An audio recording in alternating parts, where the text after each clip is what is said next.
Good morning, everybody. It is Sunday morning.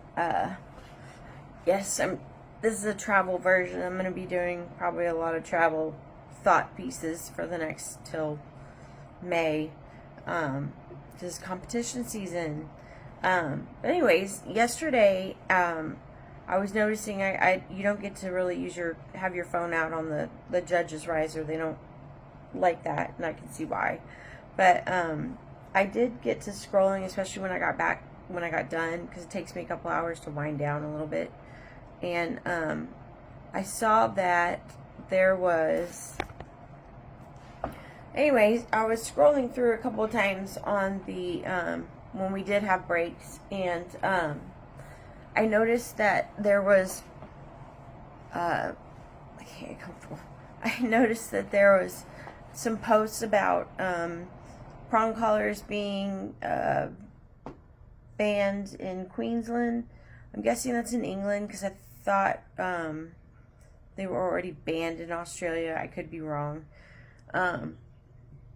Excuse me. And then I saw, people were excited, people were upset, saying, "Oh, I can't do anything without my prong collar." And people saying, "Oh, shock collars should be next," and then I heard it wasn't banned.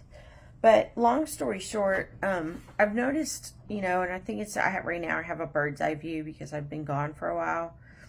I've been in this industry for a long time, since I was 8 years old.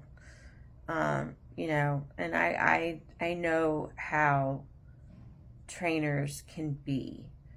I think social media has made it worse because you guys are downright ruthless sometimes, and I've caught myself. I'm like, oh my God, I can't believe I said that. But anyways, I was thinking, because one thing I've noticed is nobody uses choke chains anymore.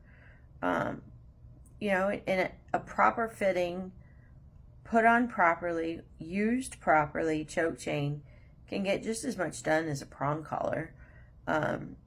Really the only time I used prong collars were on teaching standoffs, and that's because I wasn't strong enough to where when I grabbed hold of the line to get them to stop, they were heavier than me, so I'd get yanked to, off the ground, whereas if I put a pinch collar on the end of it, it stopped them. So, and that was only if I was by myself. If my dad or if my partner was with me, then I didn't have to worry. Actually, with my dad, because my partner was always catching the dog. So I'm going to do a video when I get back tomorrow. Today's a travel day on the lost art of the choke chain. But, I wanted to talk a little bit about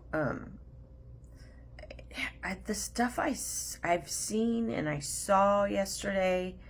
People calling people idiots and all this other stuff. There's no one way to train a dog. The all positives. I'm sorry, butterflies and rainbows ain't gonna fly with a police dog. You get an imported KMVP that has a chip on his shoulder, and you're just out there playing ball. Right? You're just doing your first couple of days of getting to know them, where all you do is play ball with them. And they go, I'm in charge. I don't want to let go of my Kong. I just want to sit here with it. And they decide to come up the leash at you. And all you can do is helicopter them. And I know it sounds terrible, but when they're coming up the leash at you, and they're going for your hands and your arms, and they're taller than you, that's why I usually had someone with me, was in case they did do that. If they were that way, my arms were up here and their paws were here and they were above me. I could have someone that was taller that took care of it. And with a pinch collar, if I would have had a pinch collar on that dog and he did that, all I would have done is piss him off even more. So, if I would have had a shock collar and did that, same thing, piss him off even more. And, when you don't do that. You don't want to piss those dogs off anymore. I saw someone with 38 punctures. They were in the hospital for weeks because they were zealous in their correcting, especially when the dog was in an aggressive mode. So anyways, we need to, as a group of trainers and handlers, there's not one single way to do it. Like I said, the positive stuff, go out and try it on a Mal, and a real Mal police dog, and see what happens. The debunked about the dominance thing, go out and try it on a Mal that decides he wants to do something else, and then come back and tell me it's not there. But at the same time, I see people that they automatically put compulsion into their lesson plan. You order their videos, part of their video equipment list is a prong collar and a pinch collar. And you should never go into a lesson or a set of lessons with a dog saying, okay, at this point now we're going to start using this shock collar, prong collar, so we can get it done. And no, you don't. That's not the way it works. You go in, and you as a trainer, you don't tell the dog you don't let the dog tell you what to do. In a sense, you're telling the dog what to do. I mean, but you're also reading the dog. What do they need to get this done? Because we are humans, and if dogs were smart enough and had the cognizance to run to do what they wanted to do, the way some of these people believe, then we wouldn't have so many dogs being hit by a car, because they don't understand how the world works. They don't understand dangers. They don't understand any of that.